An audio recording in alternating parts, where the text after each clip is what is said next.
So I have chosen the game Wishball, which is focusing on hundreds. And the purpose of this math series game is to focus on numbers and algebra, and more specifically fractions and decimals. This game is aimed for Year 4 and 5 students to practice estimating and rounding off calculations. So the aim of the game is to reach this number, and you do this by clicking on the Wishball, and you can add the amount of numbers you need. So you can either add in tens or ones or tenths or hundreds. And so obviously 80 will be too much, so you add just the ones, and then you continue to do this.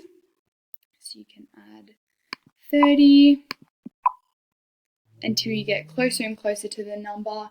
And as you get closer, the students will be tested on the use of the hundredths to make it more specific and to challenge them and test their knowledge of the hundredths.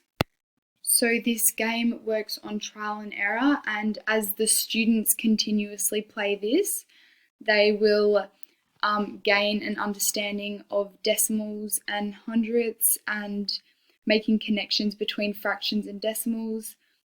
The Year 5's learning outcome is to gain skills to use estimation and round numbers to check how reasonable the calculations are. So this is a very effective, serious game, as it engages the students but also teaches them the attitudes that the more they practice this game, the more they will improve.